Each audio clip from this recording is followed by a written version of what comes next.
You're listening to Rethinking Trade with Lori Wallach. Small business owners and farmers are protesting the Korean WTO and NAFTA are transnational forms of autocratic governance that subordinate our North American free trade agreement. Seattle has never seen anything like it. Mexican workers face threats of violence. Trade policy has delivered one punch in the gut after another. Welcome back to Rethinking Trade, where we don't just talk about trade policy, we fight to change it. I'm Ryan, and I'm joined once again by our in-house trade expert, Lori Wallach. With all of us sheltering at home, more and more people are reliant on e-commerce for their shopping needs. So today we're going to talk about a little-known piece of the e-commerce world, which is, because of a sneaky change to trade laws, a lot of products that we're bringing into our homes are not even inspected. Lori, maybe you can describe this situation and explain kind of why it matters to folks like us. So normally when we think of the products that we buy, we assume that they've been inspected by the Consumer Product Safety Commission or the Food and Drug Administration or the USDA, depending on what they are. And typically that applies to imports, not at the level you'd want. It's too low of an inspection rate. But the way that this is done is things that are most worrisome get targeted by risk for a deeper inspection for imports. Except, thanks to a sneaky change to trade law, anything that comes in, most of e-commerce shipments, I might add, of under $800 of value, totally skirts normal customs procedures and all inspections from any U.S. safety agency. That is called de minimis importing. De minimis refers to the amount below which an import isn't subject to customs laws. And for years, it was $200. So anyone who's ever traveled into the U.S. before 2015 will remember that customs form, that paper form they had you fill out in the plane before you got back into the U.S. And it said, are you bringing back more than $200 worth of stuff? That was the de minimis. And as long as the stuff you were bringing was less than $200, you just wrote no, and that was the end of it. If you were over $200, you had to list what it was, and you might have to pay a border tax on it, a tariff, and it might be subject to getting you pulled aside for inspection. In 2015, there was a push to change that from $200 to $800. What that means now is an enormous amount of stuff, including a bunch of things that are potentially very hazardous, like car airbags and fancy safety devices for kids, from car seats for kids to fancy jogging strollers to the really high-end helmets for motorcycles and biking, to a lot of different athletic equipment like hoverboards. All of those things now come in under the de minimis, which means none of it's inspected.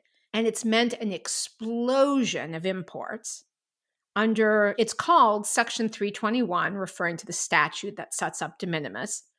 But today, about 1.8 million shipments, packages, individual packages, are released every day being imported without being inspected. Thanks to raising the de minimis from $200 to $800 and all the new things that can come in, today, about 1.8 million shipments a day are being released as de minimis with no inspection for safety, actually really no recording of even what they are.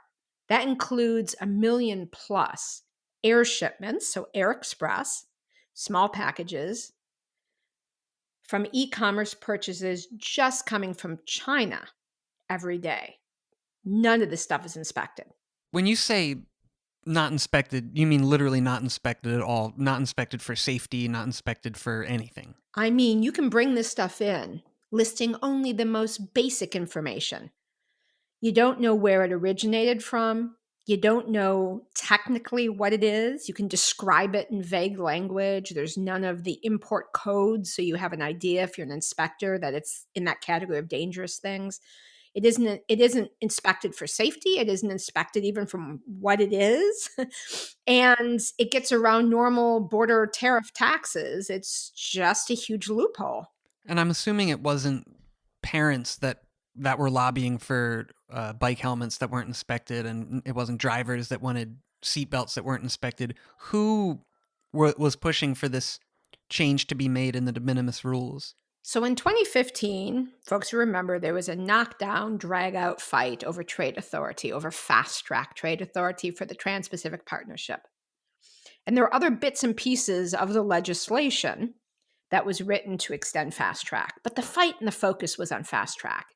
One of those pieces was a change from $200 to $800 of this de minimis standard, and it was quietly but ferociously pushed by two sets of interests: the express delivery industry, so the UPSs, the FedExes, the DHLs, and by the e-commerce industry, so the Amazons, the Walmarts, etc.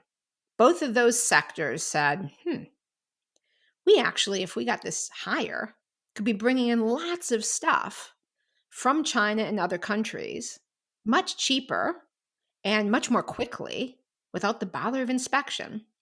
That is otherwise the rule of thumb for every brick and mortar store. And that currently was the rule for every package that was over $200 in value. And the way they do this is that just on the business end, when I order something from Amazon, I'm considered the importer. And so it's actually legally, it's me importing this product directly, and Amazon's acting like they're not involved. Part of the problem is the change in the statute from $200 to $800. And that happened before the Trump administration. Part of the problem, though, is a ruling that was issued during the Trump administration, which allows the importation of entire shipping crates full of individually addressed packages, creating a myth that when Amazon in a fulfillment center in China makes 10,000 individual packages and puts them into a multi-ton shipping crate, that each individual consumer is the person who's importing. So each individual package has to be under $800 to sneak in under this loophole. The whole shipping crate isn't considered. So yes, every time one of us makes an order, we're the importer of record, not the big e-commerce platform that in any given day is importing hundreds of millions of dollars of goods. So companies like Amazon are obviously making a lot of extra money because of this. Who's being harmed by this? How's this affecting other businesses, brick and mortar shops? This scam of importing through this de minimis hundreds of millions of dollars of potentially unsafe, potentially fake. When I mean fake, I don't mean knocked off Gucci bags. I mean, it says it's an airbag, but it's not really one and you rely on it and die. It says it's the fancy $800 stroller that's supposed to be impact resistant, but it isn't. Your kid gets hurt.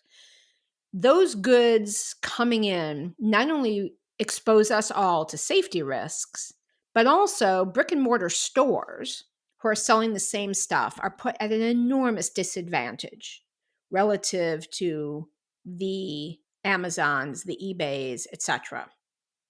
Because if, say, your favorite local bike store decides they're going to sell a very high-end bike, $700 bike, and they want 4 of them in stock, and they buy the 4 of them, and they're subject to a tariff. It's $2,800. The ability for you as a consumer to buy the $700 bike online and bring it in under the fake on an Amazon platform, under the fake notion you're the importer versus Amazon, means you never have to pay that border tax. So Amazon ends up undercutting the brick and mortar guys who actually probably went to the brick and mortar place to check out the bike. But then the reason why it's so much cheaper on Amazon than it is at the brick and mortar places, they have this de minimis cheat. And what is that money? Those are tax dollars that aren't going into U.S. infrastructure, Social Security, other programs that we like and care about. Instead, it just goes into Amazon's profit margin. And some of these companies like Amazon, they've actually built infrastructure around this loophole. There was this great piece in ProPublica talking about these warehouses along both the Canadian, I think, and also the Mexican border of packages specifically going into the U.S., but they were all subject to the loophole, right? So the big online monopolists have figured out numerous ways to exploit this loophole they created in the 2015 bill. First, they put fulfillment centers in China, and it's not just them. The original ruling on this stunt came from Zara, the women's clothing store. Any online package fulfilled directly in China from the Zara fulfillment center, but the same thing for Amazon. You can put 10,000 of those individual packages into a shipping crate, and each individual purchaser of an item is considered the importer, not Amazon, who arranged the shipping crate. So that's scam number one. Scam number two, and that required getting a special exception from the Trump administration from the Customs Department. Scam number two, they have created warehouses, as you said, along the border with the US and Mexico and US and Canada. So the way that one works is they bring the goods into Mexico or Canada and they keep them what's called in bond. That means it's landing there, but it's on its way to someplace else. So it's not going to be entered into customs in Mexico or Canada because the actual ultimate consumer is in the US. So they bring in big shipments of whatever is the good, and then it's packaged into individual consumer packages, which are put on trucks, driven across the border to US post office in a US Mexico or US Canada border town. And because of NAFTA, there is no tariff when a good crosses from Mexico to the US or Canada to the US. Therefore, it goes into the US system under the de minimis, so no inspection, and duty free. And it enters basically from big warehouses full of large amounts of these goods that basically the package gets picked and packed there and then shipped by a truck across the border and put into US mail. The third sort of related scam is using the de minimis, basically online platforms using third-party sales, so not even like an Amazon fulfillment warehouse, basically is setting up an avenue for a tsunami of goods from totally unregulated, mysterious, and often unknown fulfillers, because the third-party stuff is kind of the scariest of all, where basically, because of the exponential growth of e-commerce as a means by which Americans buy products, consumers are being widely exposed to serious health and safety risks by fake products produced anywhere in the world, which get millions of potential customers for sales and delivery. That's not just made easy and quick by listing as a third-party seller on a well-branded e-commerce platform, but has an air of legitimacy and a false sense of security, so that a good that would normally be pulled from some unreputable third-party seller whizzes right through with no inspection, and frankly, the consumer doesn't even know. Those are three really scary ways that the big online giants are using this loophole. So how do you tackle a problem like this? What are potential solutions to this, and how can they be implemented? The simplest fix is just to take the de minimis level from $800 back to $200. That was a sneak attack amendment. People weren't paying attention. No one even thought through necessarily what it would mean. Now that we see the outcomes, it should be brought back.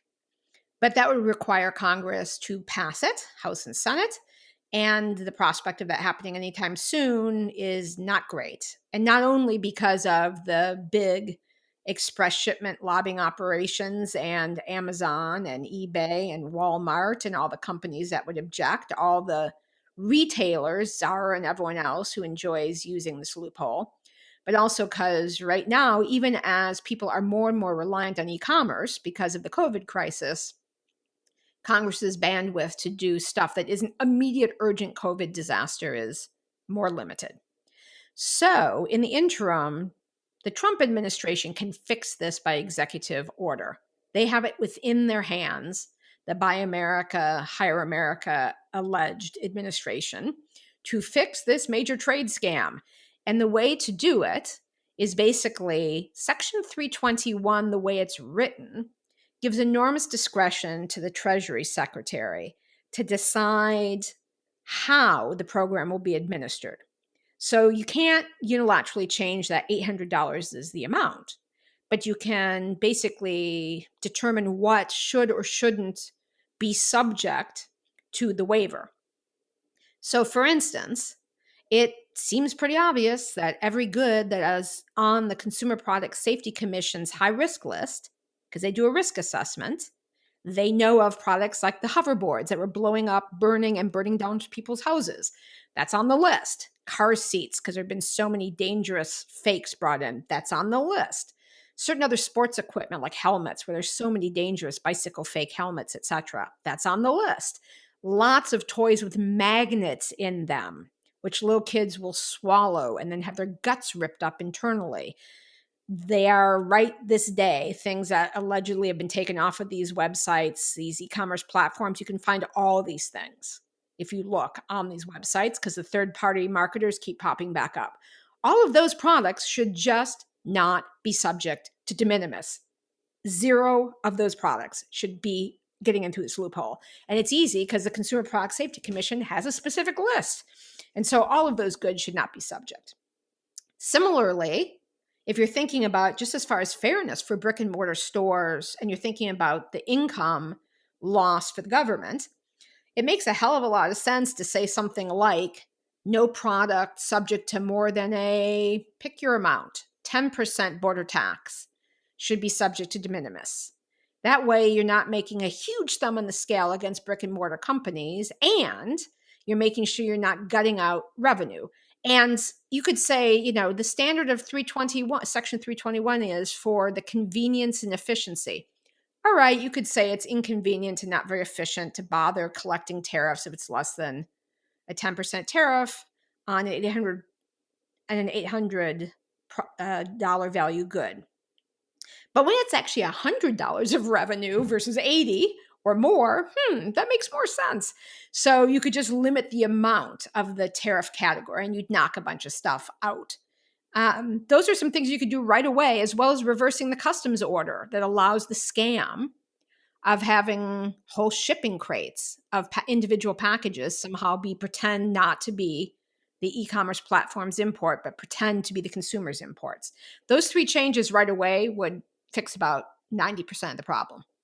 So given those 3 things would fix 90% of the problem, and the executive branch, the Trump administration, can do it solo, and they claim to be standing up for American companies and American consumers and trade, guess the big question is, what the hell are they waiting for? That's all for today. Thank you all for listening. Rethinking Trade is produced by Public Citizens Global Trade Watch. I would encourage you to visit rethinktrade.org as well as tradewatch.org to educate yourself and to find out how you can get involved in the work we're doing to fight for fairer and more equitable trade policies.